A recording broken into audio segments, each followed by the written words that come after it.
আবারও টেস্টে ফেরার জন্য প্রস্তুত তাসকিন আহমেদ। সব ঠিক থাকলে পাকিস্তান সফরের 2 ম্যাচের টেস্ট সিরিজের দলে দেখা যাবে এই স্পিড স্টারকে। শনিবার ক্রিকেটারদের ফিটনেস অ্যাসেসমেন্ট শেষে জানিয়েছেন টিম ফিজিও বাইজিদুর ইসলাম। বৃষ্টির কারণে এদিন বঙ্গবন্ধু স্টেডিয়ামে ক্রিকেটারদের পূর্ব নির্ধারিত ফিটনেস টেস্ট বাতিল করা হয়। নাইয়ান বিন জসিমের রিপোর্ট। ঝিরিঝিরি বৃষ্টিতে থমকে যাওয়া মিরাজের মাথায় মুস্তাফিজের ভরসার ছাতা। ভাঙা ছাতার নিচে কাঁধে কাঁধ মিলিয়ে চলা ফিজ আর মিরাজের পথ অবশ্য এখন অনেকটাই আলাদা। মিরাজ সব ফরম্যাটে খেলেও শুধু সাদা বলে খেলছেন মুস্তাফ। শনিবার জাতীয় দলের ফিটনেস অ্যাসেসমেন্ট টেস্টের জন্য সবার এক হওয়া।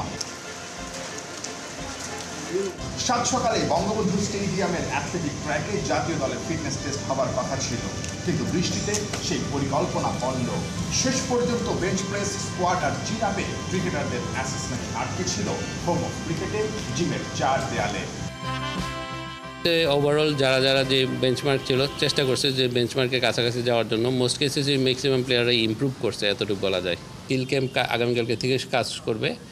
আর রানিং টেস্টের ক্ষেত্রে এটা নেক্সট ডে ওয়েদারের উপর ডিপেন্ড করবে, আর আমাদের প্লেয়ারগুলির অ্যাভেলেবিলিটির উপর অনেক কিছু ডিপেন্ড করবে, কারণ অনেকগুলি প্লেয়ার তো এ টিমে চলে যাবে, প্লাস হচ্ছে পরবর্তীতে ন্যাশনাল টিমের প্রোগ্রাম অ্যাড হবে। তো সময়টা বের করে আবার হয়তোবা নেক্সট ডে প্ল্যান করা হবে।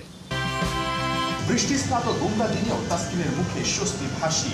দূর থেকে নারী ক্রিকেটার ফারজানা হক তাসকিনের ফিটনেস রেজাল্ট জানতে চাইলে তাসকিন জানান সব ঠিকঠাক। গেল ফেব্রুয়ারিতে বিসিবিকে চিঠি দিয়ে টেস্ট থেকে ছুটি নিয়েছিলেন তাসকিন। ইনজুরির কারণে ছুটি নিয়ে লম্বা ফরম্যাটের ক্রিকেটে খেলতে চাননি, কিন্তু আসন্ন পাকিস্তান সফরের 2 টেস্টে তাসকিনের ফেরার গুঞ্জন। ফিট হয়ে আবারও লাল বলে পারফর্ম করতে কতটা প্রস্তুত তাসকিন আহমেদ? তাসকিন আহমেদ আসলে টেস্ট খেলবে কিনা এরকম একটা ডিসিশন হবার কথা, এবং তার ফিটনেসের উপর অনেকখানি নির্ভর করবে। তাসকিন আজকে এসেছিল, মানে টেস্ট খেলার মতো ফিটনেস কি তার এই পর্যায়ে আছে কিনা, বা তার সঙ্গে এই বিষয়টা আলোচনা করা হয়েছে কিনা, বা বিসিবির সিদ্ধান্ত কি আসলে আপনি জানেন কিনা? তাসকিন তো এতদিন টি-20 ফরম্যাটের জন্য খেলাধুলা করছে, তো ওই সময় তো লম্বা স্পেল বল করা হয় না। ইউজুয়ালি যে ওর যে শোল্ডারের একটা ইস্যু ছিল, আমরা ইভেন কি ওয়ার্ল্ড কাপের সময় ওর শোল্ডারের ইস্যুটাকে আবার রিচেক করে নিয়ে আসছি। আলটিমেটলি ওর শোল্ডারে এরকম কোনো মানে যে ড্যামেজটা ছিল ড্যামেজটা এক্সাক্টলি আছে, মানে কোনো চেঞ্জেস হয় না, সেম আছে। তো কিন্তু এটা নিয়ে কিন্তু প্লেয়ারটা খেলতে পারে। দ্যাট মিনস হচ্ছে এটা নিয়ে যদি ওর রিহ্যাব এবং কন্টিনিউ ওর ওয়ার্কআউটগুলি করে, তার মানে এটা নিয়ে তাসকিন সার্ভাইভ করে যেতে পারবে। বেসড অন দ্যাট তাসকিন অবশ্যই অ্যাভেলেবল আছে, কিন্তু বোলিং ওয়ার্কলোড টেস্ট ম্যাচ খেলতে হলে লম্বা সময় বল করতে হয়, এগুলি আস্তে আস্তে বিল্ড আপ করে তারপরে খেলতে হয়। তো তাসকিন যেহেতু একটা লম্বা সময় টি-20 ফরম্যাট খেলছে, তো এখন ও এই ট্রাইটা করে দেখবে। যদি হি ফিলস বেটার, দেন ইনশাল্লাহ ও টেস্ট আবার খেলতে পারবে। 14 ক্রিকেটার ক্যাম্পের প্রথম দিনে যোগ দিয়েছেন দলের সাথে।